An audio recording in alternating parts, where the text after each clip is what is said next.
Na'udzubillah, ada seorang habis berzina, pulang zina. Na'udzubillah, a'azzanallahu wa iyyakum. Pulang zina, di mobil, nyetir mobil, dia mau pulang ke rumahnya. Atau naik motor gitu. Dia mau pulang ke rumahnya. Terus di jalan tadi, terbersit dalam hatinya perasaan ingin istighfar. Loh, saya kok begitu ya? Perasaan kepingin apa? Istighfar. Itu tanda Allah rahmat sama dia. Ternyata setan bisi. Opo sih? Dosa sing mari kok lakoni kalau dosa. Kalau sudah tidak diampuni sama Allah, kita tahu kan? Satu dosa kecil saja yang tidak diampuni oleh Allah sudah menjadikan kita pantas masuk neraka. Satu dosa kecil. Ada orang-orang setelah melakukan dosa merasa kotor. Akhirnya dia merasa, jolah, kon iki sopo? Kamu ini habis ngapain? Kok sok-sokan mau sholat ke masjid? Akhirnya orang tadi terhalang dari kebaikan. Dan kebaikan yang terhalang darinya salah satunya istighfar. Dan itu kata Ibnul Qayyim, talbisu iblis. Godaannya iblis. Assalamualaikum warahmatullahi wabarakatuh. Innal hamdalillah nahmaduhu wa nasta'inuhu wa nastaghfiruh wa nastahdihi wa natubu ilaihi wa na'udzu billahi min shururi anfusina wa sayyiati a'malina. Man yahdihillahu fala mudilla lahu wa man yudlil falan tajida lahu waliyan mursyida. Ashhadu an la ilaha illallah wahdahu la syarika lah. وأشهد أن محمدا عبده ورسوله صلى الله عليه وعلى آله وأصحابه ومن والاه. أعوذ بالله من الشيطان الرجيم. يا أيها الذين آمنوا اتقوا الله حق تقاته ولا تموتن إلا وأنتم مسلمون. اللهم أنت ربي لا إله إلا أنت خلقتني وأنا عبدك وأنا على عهدك ووعدك ما استطعت. أعوذ بك من شر ما صنعت. أبوء لك بنعمتك علي وأبوء بذنبي فاغفر لي فإنه لا يغفر الذنوب إلا أنت. أمسينا على فطرة الإسلام وعلى كلمة الإخلاص وعلى دين نبينا محمد صلى الله عليه وسلم وعلى ملة أبينا إبراهيم حنيفا مسلما وما كان من المشركين أما بعد. اللهم إنا نسألك علما نافعا ونعوذ بك من علم لا ينفع. آمين يا رب العالمين. Pemirsa Madani TV dimanapun Anda berada, pemirsa LKC TV dimanapun Anda berada, pemirsa Madani Sayap Dakwah TV dimanapun Anda berada, kemudian pemirsa BR TV Media dimanapun Anda berada, dan pendengar RDS Radio Dakwah Syariah Solo 101,4 FM dimanapun Anda berada, dan hadirin wal hadirat jamaah Masjid Baitur Rahmah yang semoga oleh Allah kita bersama senantiasa dirahmati dan diberkahi. Allahumma amin. Puji dan syukur alhamdulillah kita haturkan kepada Allah atas limpahan nikmat yang Allah karuniakan kepada kita sehingga di malam hari ini Allah memudahkan kita, meringankan untuk kita, memberikan kesempatan, memberikan kemampuan untuk kita bersama-sama bisa duduk, menundukkan fikiran, menundukkan hati, memperkuat iman dan taqwa dengan talabul ilmi. Kita berdoa kepada Allah, jazakumullahu khairan wa barakallahu fikum wa zawwajakallahu bikran. Allahumma amin. Doa yang terakhir, panjenengan tidak ngerti artinya ya. Nanti tanya sama yang ngerti bahasa Arab. Wa zawwajakallahu bikran. Dan semoga Allah menikahkanmu dengan seorang gadis.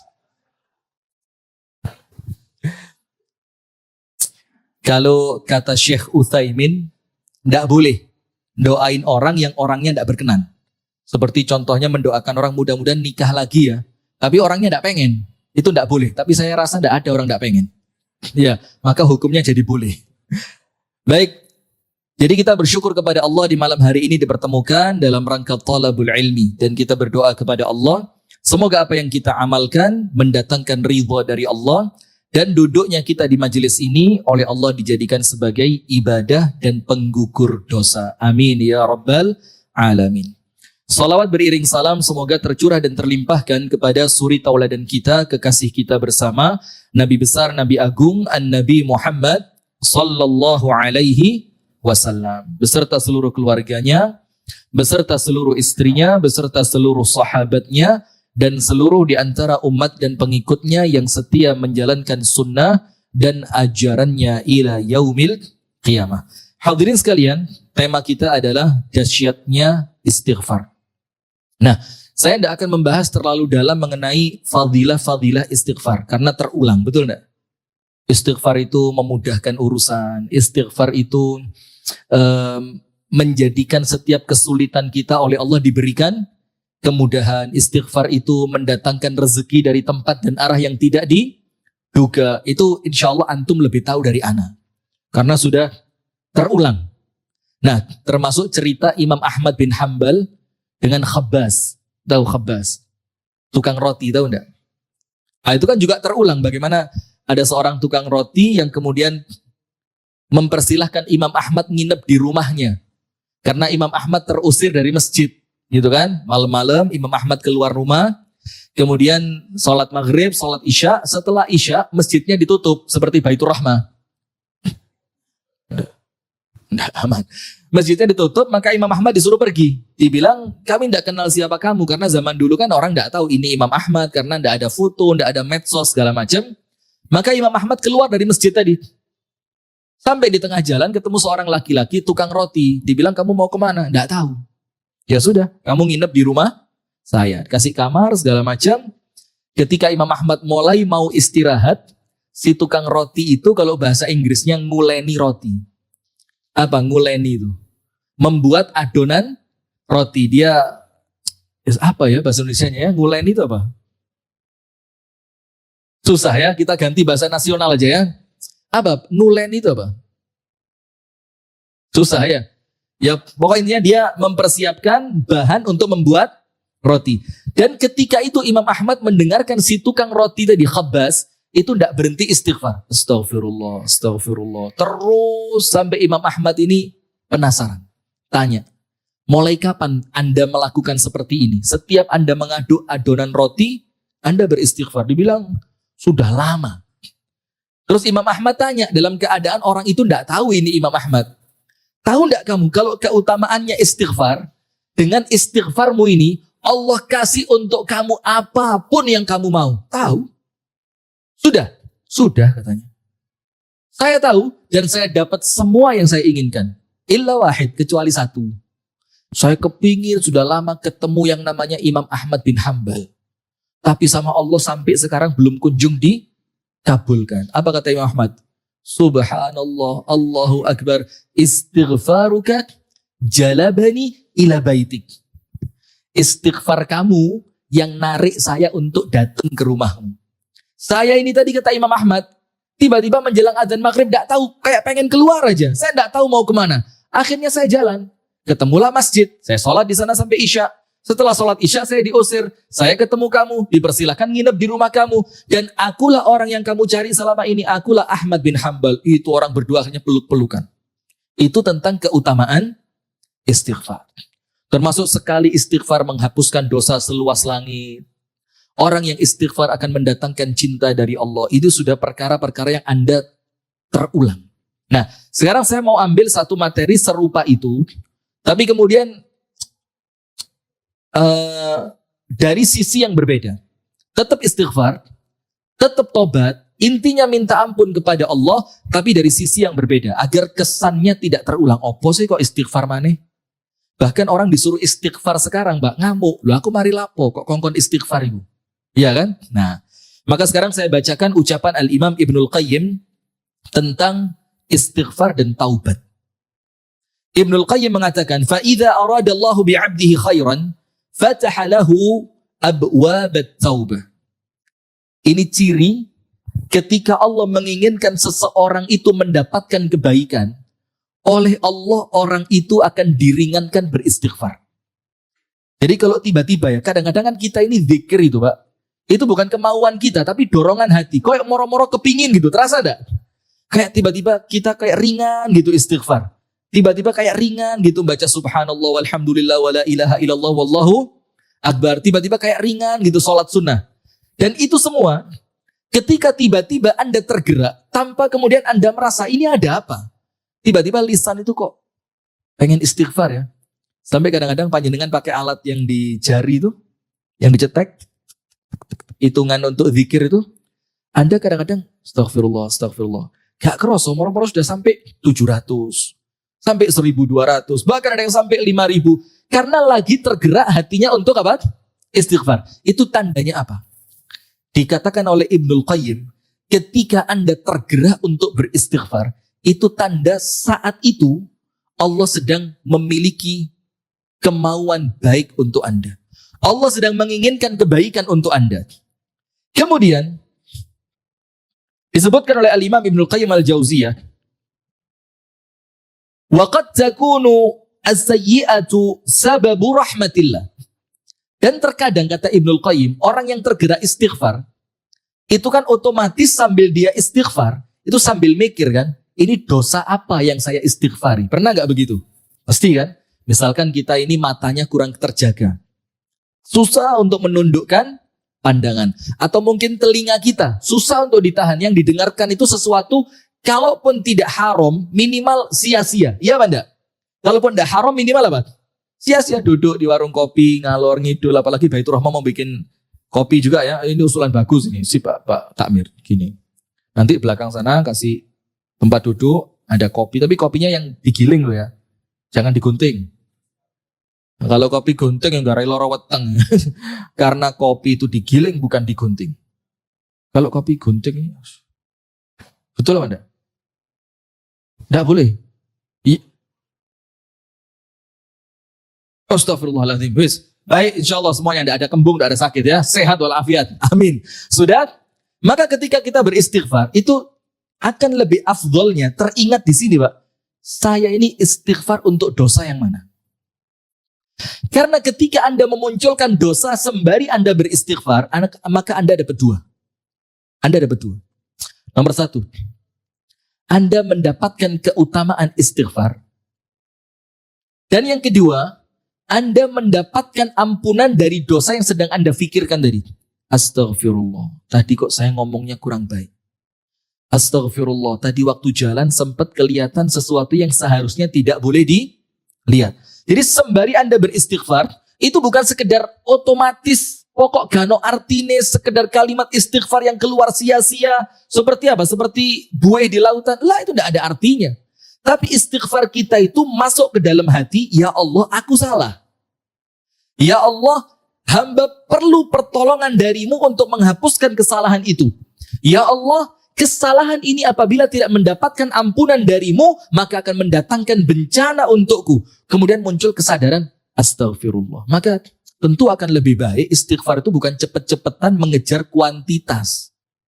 Oh, saya harus istighfar sekian ratus. Saya harus istighfar sekian ribu. Saya harus sekian jam ini, waktu ini harus habis untuk apa?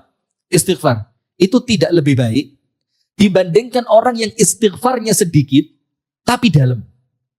Ngerti, istighfarku menunjukkan aku banyak dosa.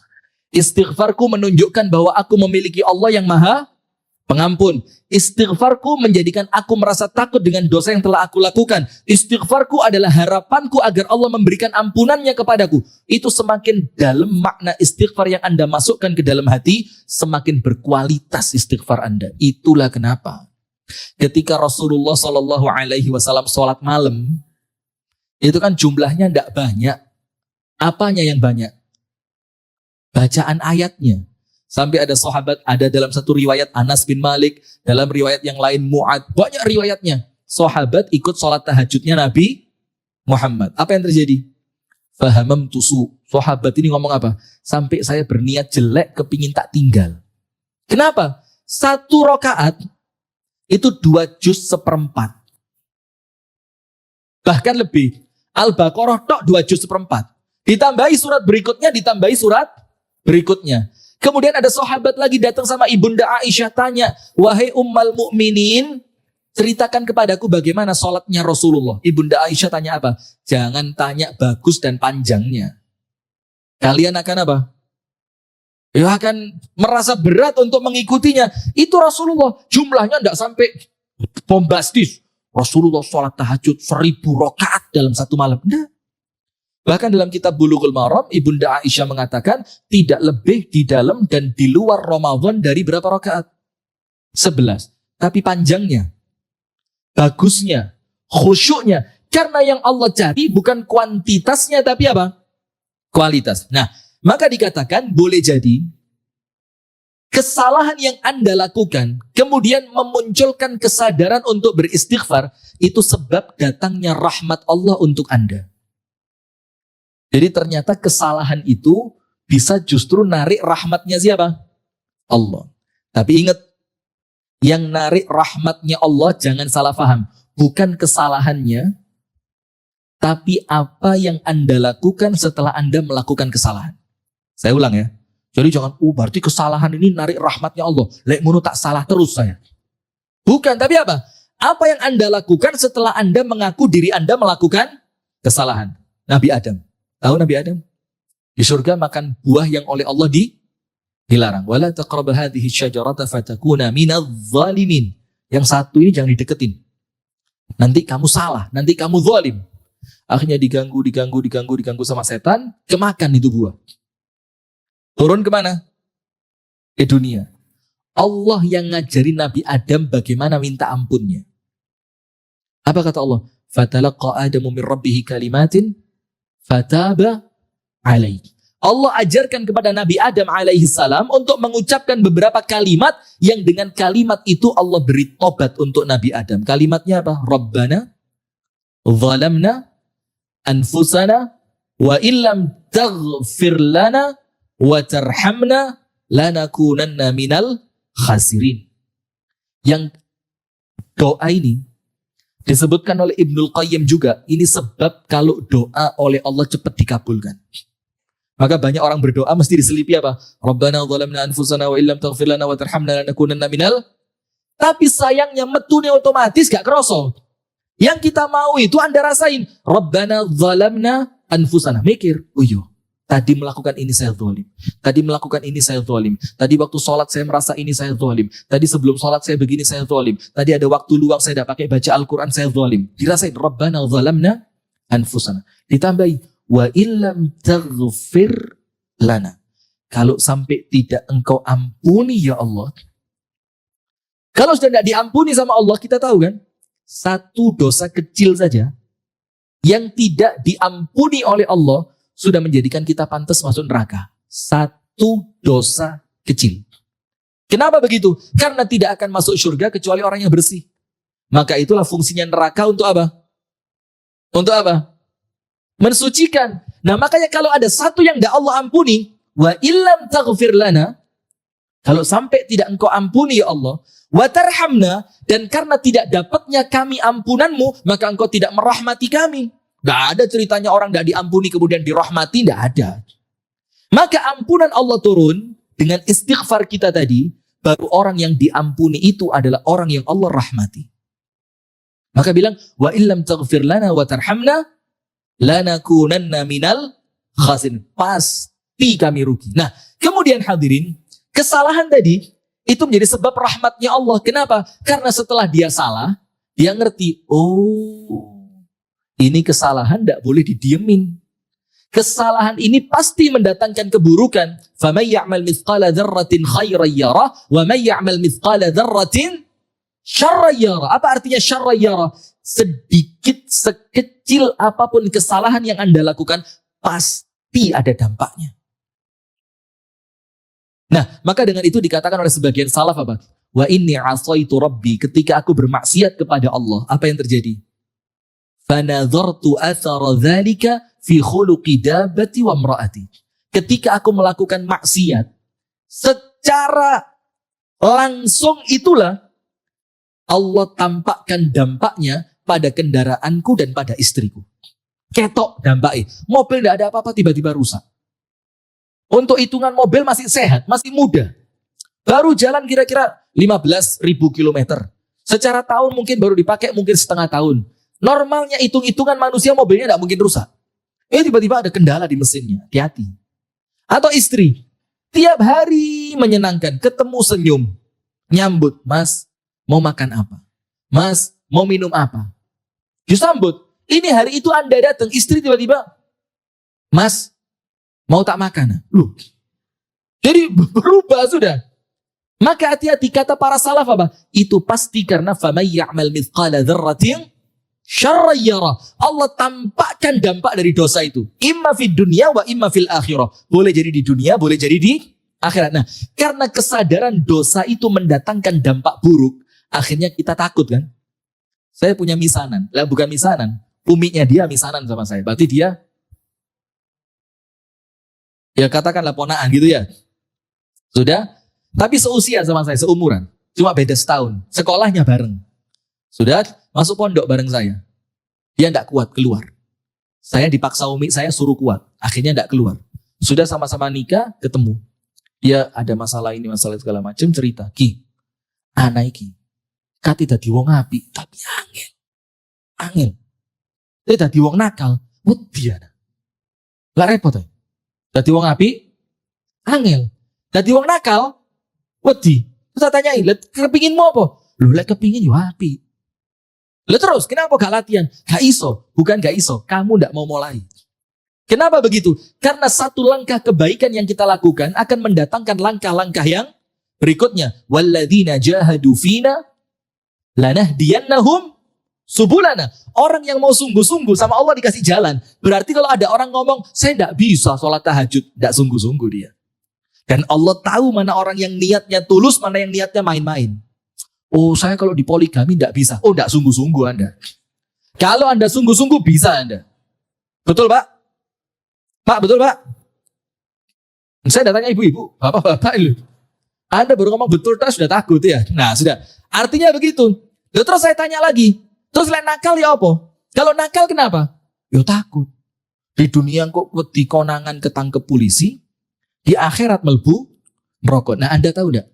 Rasa takut yang muncul dari keburukan itu rahmatnya Allah. Karena Anda takut dari keburukan yang Anda lakukan. Contoh gini, kita semuanya kan tahu ya, buah jatuh tidak jauh dari pohonnya. Kemudian dalam istilah Islam itu kan ada ceritanya Umar bin Al-Khattab itu memarahin seorang anak karena anaknya durhaka. Ternyata anaknya bilang apa? Ini salah bapak saya. Bapak saya tidak pernah ngajarin agama. Bapak saya tidak pernah nyariin untuk saya ibu yang baik. Umar bilang, berarti kamu nakal karena salahnya siapa? Bapakmu. Nah, maka karena kekhawatiran dampak buruk dari dosa tadi, menjadikan kita takut berbuat dosa. Lek wes kadung. Sekarang masalahnya terlanjur berdosa. Maka Allah kasih cara. Dengan istighfar. Nah, maka istighfar setelah kita berdosa itu rahmatnya Allah. Tapi sekarang begini Pak. Ada orang-orang setelah melakukan dosa, merasa kotor. Akhirnya dia merasa, jolah, koniki sopo. Kamu ini habis ngapain? Kok sok-sokan mau sholat ke masjid? Loh, kamu ini barusan minum apa? Kok sok-sokan denger azan mau wudhu, mau di soft yang pertama. Kamu akhirnya orang tadi terhalang dari kebaikan. Dan kebaikan yang terhalang darinya salah satunya istighfar. Dan itu kata Ibnul Qayyim, talbisu iblis. Godaannya iblis. Tak kasih contoh gini. Na'udzubillah. A'azzanallahu wa iyyakum ajma'in. Semoga Allah menyelamatkan kita semua ya. Amin ya rabbal alamin. Na'udzubillah. Ada seorang habis berzina. Pulang zina. Na'udzubillah. A'azzanallahu wa iyyakum. Pulang zina. Di mobil, nyetir mobil, dia mau pulang ke rumahnya. Atau naik motor gitu. Dia mau pulang ke rumahnya. Terus di jalan tadi, terbersit dalam hatinya perasaan ingin istighfar. Loh, saya kok begitu ya? Perasaan kepingin apa? Istighfar. Itu tanda Allah rahmat sama dia. Ternyata setan bisi. Oh, pose, dosa sing mari kok lakoni kalau dosa gede. Anda ini barusan pulang dari perbuatan fahisha, zina. Kok sekarang sok-sokan suci mau istighfar. Nah, itu ternyata setan. Maka sekarang hadirin, disebutkan oleh Ibnu Qayyim, terkadang kesalahanmu itu mendatangkan rahmat dari Allah. Maksudnya apa? Ketika Anda salah, terus kemudian Anda merasa takut, ya Allah, kesalahan ini mendatangkan azab, bagaimana? Maka apa yang terjadi? Tiba-tiba seketika itu Anda istighfar. Nah, maka istighfar itulah artinya rahmat dari Allah untuk Anda. Ketambahan, bukan cuma itu. Tambahannya apa? Setelah Anda melakukan kesalahan, ternyata apa? Anda menjadi orang yang tidak merasa suci. Nah, ada cerita yang lain ini. Disebutkan oleh para ulama begini, Pak. Ada seorang ahli ibadah. Ahli ibadah, seperti antum inilah. Insya Allah semuanya cepat masuk surga. Amin. Tapi cari generasi penerus dulu buat masjid. Kalau ini terlanjur masuk surga, belum ada pemudanya kan repot. Ini Baitur Rahmah pemudanya ada pemuda Baitur Rahmah. Insya Allah mudah-mudahan ya, karena pemuda itu penting. Sudah ahli ibadah. Ketika dia ibadah, gak pernah maksiat. Bahkan datang untuk sholat zuhur itu 7:30 pagi. Orang tanya, mau nambas? Kata Nandi, zuhuran. Jam berapa? 7:30. Lu gak apa-apa. Harus lebih cepat ini. Saat durungnya kedisian muadzin. Sudah, pokok top. Sampai akhirnya muncul ujub. Ujubnya memunculkan sombong. Sombongnya menjadikan dia dibenci oleh Allah. Kalau Allah kesian sama orang itu, dikatakan oleh Ibnu Qayyim, kalau Allah kesian sama orang tadi, ternyata ibadah yang seharusnya ibadah ini menuntun kamu masuk surga, ternyata dengan ibadahmu kamu malah ujubmu menjadikan dirimu sombong. Kalau kamu sombong, tempatmu di mana? Neraka. Kalau Allah kesian, kan tidak pantas masuk ahli ibadah masuk neraka. Kan pantasnya ahli ibadah masuk mana? Surga. Nah, kalau Allah kesian, Pak, karena salah jalannya dia ibadah muncul sombong, apa yang terjadi? Oleh Allah dikasih cara terekstrim. Apa itu? Allah jatuhkan dia pada kemaksiatan besar dan aibnya dibongkar. Nampaknya, dalam tanda kutip, maaf ya, nampaknya kan Allah jahat. Ya Allah, ini loh ahli ibadah. Mosok ahli ibadah engkau jatuhkan dalam perbuatan maksiat. Dan setelah dia maksiat, engkau bongkar lagi. Nampaknya jelek atau buruk? Jelek atau buruk? Nampaknya jelek atau baik? Nampaknya jelek, ternyata baik. Sekarang kita kupas satu persatu. Gini. Ibadah, arti awalnya apa? At-tadzallul. Ibadah, abid itu budak itu hina. Maka arti awal ibadah dalam kitabnya Ibnu Taimiyah Al-Ubudiyah, arti awal ibadah at-tadzallul amamallah, merasa hina di hadapan Allah. Berarti kalau ada orang ibadah merasa mulia, salah jalan dia. Bukan itu yang Allah inginkan. Nah, maka ketika Allah kesian, Allah akan kembalikan dia menjadi hina. Allah akan kembalikan dia apa? Merasa hina. Setelah sebelumnya dia merasa sombong dengan apanya? Wah, aku sedino iki wis istiqomah, Pak. Odoj. One day, one juice. Istiqomah. Kadang-kadang ini gak sak jus. Kadang-kadang ya sak jus setengah. Iku lagi gak mau coy ngeluh sirahku. Meripat kayak kelemun-kelemun. Wah, udah. Terus poso iku yo Mas yo gak daud yo, tapi Senin Kemis itu iku settingan pabrik iku. Iku sahur gak sahur iku mesti poso. Kadang-kadang bahkan buka niku balik subuh mana kok. Wah, saking semangatnya dia puasa ini. Kadang-kadang butuh buka iku ngenteni meneh subuh mana, kurang lega lek luwe. Sudah. Dengan ibadah itu yang seharusnya dia memunculkan rasa hina di hadapan Allah, ternyata dia malah sombong. Maka oleh Allah dikembalikan ke settingan yang benar. Jeret. Dikembalikan, dijadikan orang itu merasa hina. Dengan apa? Tanpa dia sadari. Bahkan tidak pernah dia pikirkan. Moro-moro terjatuh dalam dosa besar. Tiba-tiba dia tidak tahu ketemu teman lama, ya apa ceritanya, moro-moro disuguhi minuman. Wis hormat rek iki mek gawe ngregani kanca tok, kan gitu biasanya. Minum sampai mabuk dimasukkan kamar zina, naudzubillah. Setelah dia sadar, di sebelahnya perempuan, la ilaha illallah. Dan dia terasa ada aroma-aroma miras di mulutnya. Setelah itu, Pak, sama temannya ternyata direkam. Rekamannya disebar. Naudzubillah min dzalik. Akhirnya dia apa? Tidak berani keluar rumah. Malu. Dia merasa hina. Dia merasa pecah sudah. Dia merasa tidak ada kebaikan sedikit pun yang pernah dia lakukan karena ternyata dia melakukan dosa besar. Nah, ternyata ini, Pak. Ketika dosa besar yang dia lakukan tadi mengembalikan dia untuk kembali merasa hina, itu ternyata rahmatnya Allah. Ternyata itu apa? Rahmatnya siapa? Allah. Karena apa? Allah kesian sama dia. Karena eman ibadahmu, kalau dengan ibadah ini kamu sombong, endingnya neraka. Allah kepingin ibadah ini mengantarkan kamu tawadhu, tawadhu'mu mengantarkan kamu masuk surga. Ibadah gak tawadhu. Sama Allah disikat pakai dosa besar. Bang! Setelah dosa besar yang tidak pernah dia pikir ternyata terlakukan olehnya dan disebar di hadapan manusia, akhirnya dia merasa sombong lagi apa enggak dengan ibadahnya? Tidak akan. Ketemu orang, malu dia. Karuan lah gak tahu ibadah, maksiat, pantes. Ini orang yang terkenal masjid, terkenal Quran, terkenal puasa, geletek, moro-moro konangan, zina, a'udzubillah minasyaitonirrajim. Bahaya kan? Akhirnya setiap ketemu orang dia merasa malu, dia merasa hina, dan dia tidak pernah melewatkan waktunya kecuali dengan mengisi hatinya merasa hina di hadapan Allah. Nah, itulah rahmatnya Allah ketika seseorang tergerak untuk istighfar. Nah, kemudian dikatakan oleh Ibnu Qayyim, maka kemudian di sini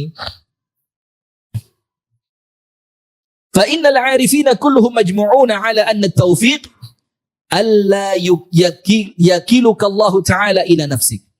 Maka dengan itu, orang-orang yang kenal kepada Allah, al-arif billah, orang yang kenal kepada siapa? Allah.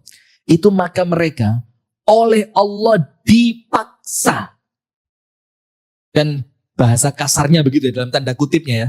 Karena sekarang kalau ceramah live ini kalau tidak ada tanda kutip itu mudah salah paham. Gara-gara diterimanya lewat media dan diterima secara langsung begini tuh beda.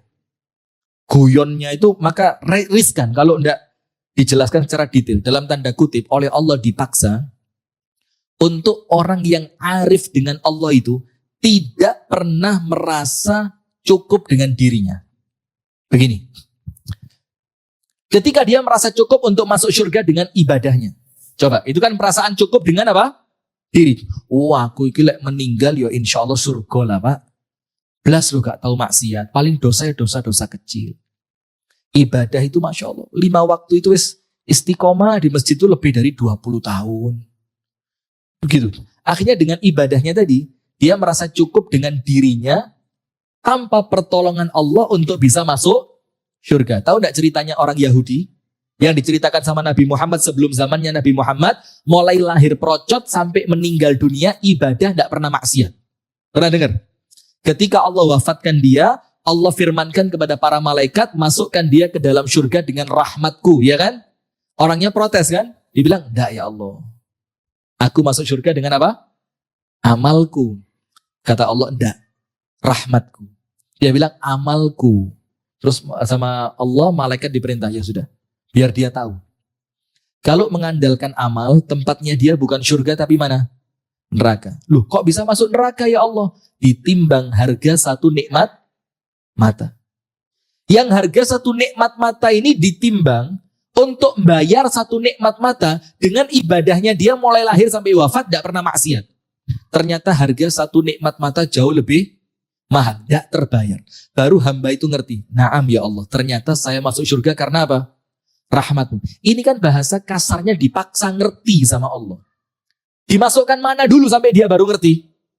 Neraka. Nah, maka kita pun sama. Ketika kita ini mulai bangga dengan ibadah kita, Allah akan paksa kita untuk istighfar. Sementara mohon maaf Pak, kita ini kalau tidak kroso dosa, bisa tidak istighfar? Ya rata-rata enggak. Karena istighfar itu oleh para ulama dibagi 3. Ini penting. Istighfar itu dibagi berapa? 3. Nomor 1. Ibu-ibu ada? Ada ibu-ibu di belakang? Ngapain? Dengarkan, bagus, lanjutkan ya. Dengarkan, tidak nulis loh, dengarkan. Bagus, tidak apa. Ini kelasnya Imam Syafi'i, tidak pakai nulis apal. Nomor 1. Al-istighfaru minadz-dzambi. Istighfar karena dosa. Istighfar karena apa?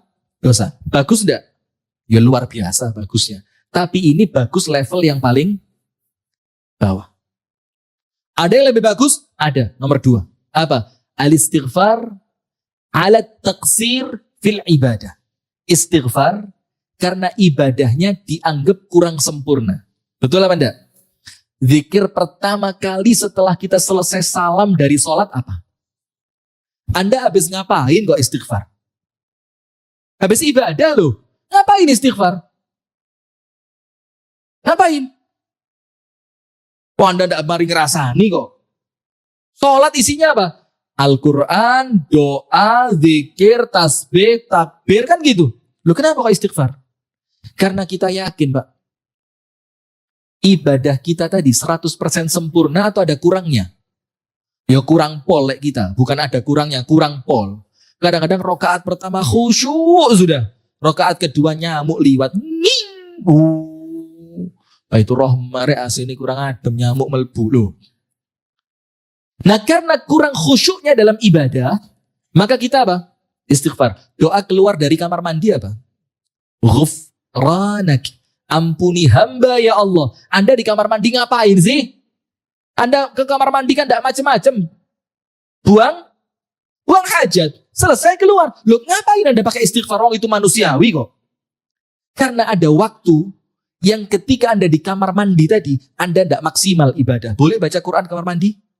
Tidak boleh. Boleh sholawatan di kamar mandi? Sallallahu ala Muhammad. Boleh? Tidak boleh.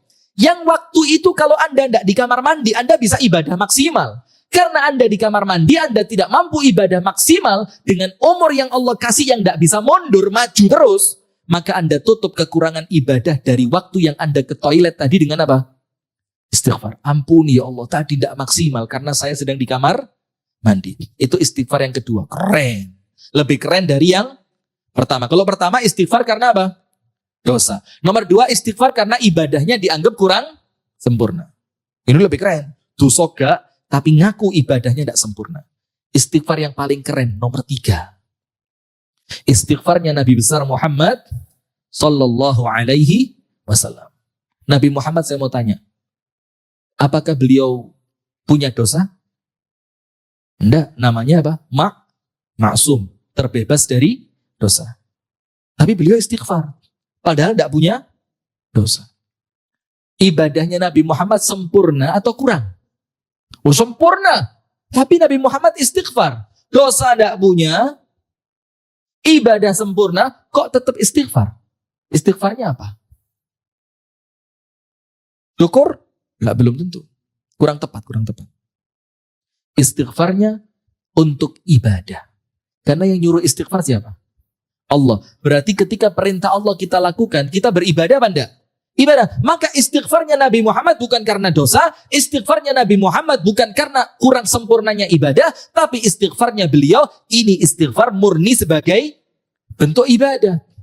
Nah, maka Ibnul Qayyim mengatakan orang yang arif, kenal sama Allah, itu Allah akan paksa dia, bagaimana dia tidak pernah merasa cukup dengan dirinya tanpa pertolongan dari Allah. Itulah diperbanyak mengucapkan la haula wala quwata illa billah. Tapi sekali lagi, Pak, la haula wala quwata illa billah itu gak mek ngetut tok. Kita ini zikir ahli. Ahli zikir kita ini. Sengaku saya. Ahli zikir semua ini. Apalagi yang sempat pakai alat itu. Woi, alat itu kalau saya tambah terpacu gitu. Udah 3.700 Nanti lagi 9.200. Oh, ini kudu 110.000 ini. Nguber mana tambahi 800. Siapa enggak? Memacu. Boleh enggak? Boleh. Bagus. Tapi nampaknya kok hitung-hitungan kuantitas. Tidak ada nilai di situ. Maka termasuk la haula wala quwata illa billah. Itu ngaku, ya Allah, saya mampu ibadah. Betul-betul karenamu ya Rabb. Bahkan ketika saya mampu beristighfar setelah saya berdosa. Itu karenamu ya Allah. Ngaku begitu.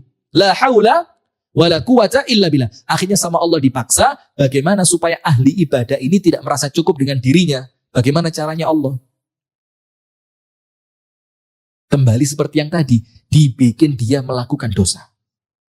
Supaya dia merasa kira-kira ibadah yang aku lakukan sepanjang ini dibandingkan dengan dosa yang aku lakukan. Oh iki waduh abotan dosaku.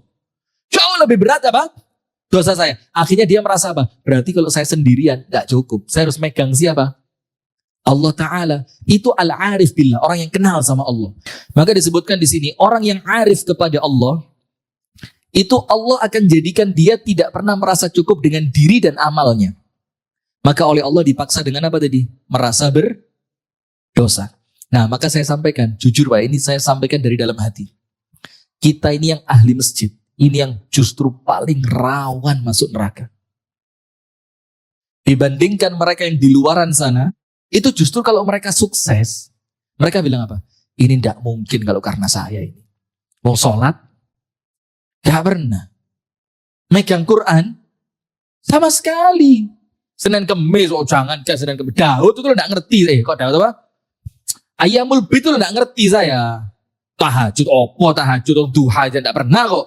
Nah, akhirnya orang semacam ini justru merasa apa? Kalaupun saya sukses, oh ini jelas karena Allah kasihan sama saya. Akhirnya memunculkan sikap berikutnya. Nah, berarti akhirat, ya tidak mungkin saya selamat kalau tidak atas pertolongannya siapa? Allah. Maka Anda tahu ucapannya Imam Syafi'i dalam syairnya apa? Falaulaka ya Rabbi ma naja minna ahadun. Kalau bukan karenamu ya Allah, seorang pun di antara kami tidak ada yang selamat. Kenapa begitu? Imam Syafi'i ngasih contoh. Dan Imam Syafi'i cerdas, Pak. Apa contohnya? Nabi Adam, siapa yang menciptakan? Allah Ta'ala. Langsung diciptakan dengan tangannya. Siapa yang meniupkan ruhnya Nabi Adam? Allah Ta'ala secara langsung. Allah ciptakan Nabi Adam di mana? Di surga. Allah jadikan untuk Nabi Adam ilmu yang luar biasa. Yang malaikat tidak ngerti. Dam ini apa? Ada. Wa'allama Adam al-asma'a kullaha. Allah ajarin semuanya. Ngerti kabeh Nabi Adam. Kemudian Nabi Adam merasa sedih. Ya Allah, tidak ada pasangan. Allah kasih Siti Hawa. Iya enggak? Di surga semuanya ada. Langsung bisa berjumpa dengan Allah Ta'ala. Temennya malaikat-malaikat yang mulia. Tidak pernah ngelihat yang namanya hawa nafsu. Di surga semuanya terjaga. Tergelincir enggak? Tergelincir enggak? Apalagi kita. Apalagi kita. Nah, maka dengan istighfar itu hadirin, menjadikan kita itu merasa memang benar ya Rabb, aku minta ampun kepadamu karena aku yakin ya Allah, kalau tanpa pertolongan berupa ampunanmu ya Allah, ya celaka saya. Nah, maka dikatakan oleh Ibnu Qayyim, maka para arif billah, orang yang kenal sama Allah, Allah paksa mereka tidak merasa cukup dengan diri dan ibadahnya. Terus sahabat, dikatakan di sini wal arif sa'irillah ta'ala baina hadhihi al-jinahain. Maka orang yang kenal sama Allah itu, dia terbangnya dengan dua sayap. Sayap yang pertama apa? La yumkinuhu an yasira illa bainahuma. Dan tidak mungkin dia bisa menuju kepada Allah, terbang untuk sampai pada ridhonya Allah, kecuali dengan keduanya. Nah, nanti di akhir saya akan sampaikan itulah makna terdalam dari sayyidul istighfar. Istighfar yang paling keren. Nah, tidak akan bisa terbang kecuali dengan keduanya dan tidak akan sampai kepada Allah kecuali dengan keduanya. Famata fatahu wahidun minhuma fahuwa kattair alladhi faqada ahadu janahi. Ketika dia kehilangan salah satu dari dua ini, seperti burung yang sayapnya tinggal satu. Bisa terbang enggak? Enggak bisa. Yang pertama apa? Musyahadatul minnati minallahi ta'ala. Dia meyakini semua yang dia miliki pemberiannya siapa? Allah, termasuk ibadahnya. Jangan kayak Qarun. Innama utituhu ala ilmin indi. Aku dapat semua ini karena apa? Ilmuku, kerjaku, ikhtiarku, kecerdasanku, keuletanku. Dan banyak sekarang. Coba saya dulu ndak pindah dari sana ke sana ya gak dadi koyok ngene. Ada? Loh, jangan bilang banyak, semua. Lu yakin kok banyak ini. Coba dulu ya, bapakmu itu ndak tak kasih tahu begini, ya ndak jadi rumahmu ini. Ada? Semua. Perempuan juga gitu, sampean Mas. Coba biyen gak dijokok bapakku. Ya saiki ndek kono lho Mas, tempat pembuangan akhir. Coba. Dipungut be bapakku Mas, macam-macam kate rabi maneh sampean Mas. Nah, ini mau mesti ini top wes, saya habis ikhtiar dari awal tadi, saya mau fokus gitu. Ya tetap kadung gawan itu loh ya, sudah astagfirullahaladzim. Sudah, maka hati-hati. Kalau masih ada perasaan seperti itu, saya sholat tahajud, mas, abot mas, aku ae. Iku ngelatih 12 tahun. Ada? Itu loh Pak, tipisnya setan dulu ganggu manusia. Iki lek biyen nom-nomanku gak latihan sehat, cowek ngene yo salate ndek kursi. Berarti seakan-akan dia kuat salat berdiri karena nom-nomane olahraga. Coba, dia lupa semua itu dari siapa? Wakeh wong nom-nomane olahraga gak sampai tua stroke. Iya mendak? Iya. Banyak orang yang kerja keras gak kaya-kaya, ada satu orang keberuntungan, moro-moro sugih. Di balik tanahnya tersimpan minyak bumi. Kalau yang di Kalimantan mungkin mengandung batu bara. Kalau yang di Sau Jajar batu kali. Wah, ajaib. Langsung sudah tidak ada. Maka orang yang kenal kepada Allah, Allah paksa dia. Ya Allah, 8 menit cepat men. Allah paksa dia untuk memiliki dua. Nomor satu, dia akan yakin semua yang dia miliki, potensi yang dia punya, kesuksesan yang dia dapatkan, semuanya dari siapa? Allah. Yang kedua, wa mutala'atu aibin nafsi wal amali. Dan yang kedua, dia pasti punya, aku iki gano opo-opo nih. Dia merasa dirinya penuh dengan aib dan dosa. Itu orang yang kenal sama Allah. Nah, akhirnya muncul yang namanya Sayyidul. Ayo, apa Sayyidul Istighfar? Allahumma anta rabbi. Ngaku dulu. Rabb itu apa? Yang ngasih segalanya kan? Menghidupkan, mematikan, ngasih rezeki, nyehatkan, menyukseskan, membahagiakan. Allahumma anta rabbi.